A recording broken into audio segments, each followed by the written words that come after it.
না না, আমি খাবে বাচ্চা। মুন্নার মুখ বুঝে শুকিয়ে গিয়েছে। বাচ্চা না না, বাবা এক্ষুনি এসে পড়বেন, এসে মুন্নাকে বলে করবেন। মুন্নার মুখ যদি শুকনো দেখেন একটারও জর্দান থাকবে না। খাজনায় লুট শুধু নয়, নারী লুণ্ঠিত হয়, নারী উচ্ছ্বসিত হয়, যুদ্ধে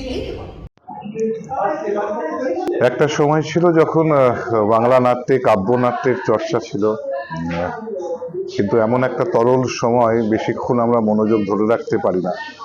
কথা শোনার ধৈর্য, একটা গান শোনার মতো, একটা রাগাশ্রয়ী গান শোনার মতো, জীবনের গভীরতর অন্বেষণ, এগুলো থেকে যেন আমরা দূরে চলে যাচ্ছি। এই সময় দাঁড়িয়ে সংসপ্তক নারীগণ করছে শামসুল হকের অনবদ্য কাব্যনাট্য ইতিহাসের সামনে মানুষকে দাঁড় করাচ্ছে, সময়ের সামনে দাঁড় করাচ্ছে। এর জন্য আমি কৃতজ্ঞ।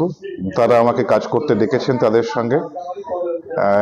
আমি খুব আনন্দ করে কাজ করেছি তাদের সঙ্গে, এবং মেয়েরা বিশেষ করে বলবো, প্রত্যেক কলাকুশলী তার শ্রেষ্ঠটা দিয়েছেন।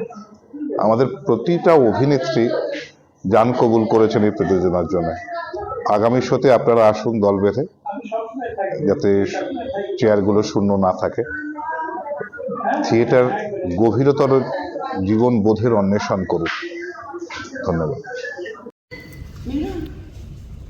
মিলন আছে, তার পিতা সিরাজের সিংহাসন পাবে, পুত্র নেবে সিরাজের বিধবাকে। চোখ তার বহুদিন থেকে। যে কোনো যুদ্ধের এক বাস্তবতা, এই যুদ্ধ করে পুরুষেরা, বিজয়ী বা পরাজিত কোনো পক্ষে নারী যোদ্ধা নেই। নারী নারী শুধু পুরুষের নর্ম সহচরী, রমিত রমণী। পুরুষের চোখে নারী নারীরই রন্ধনকৃত আহার্যের মতো ভোগের সামগ্রী। যুদ্ধ হয় বাইরে, প্রান্তরে, অন্দরে,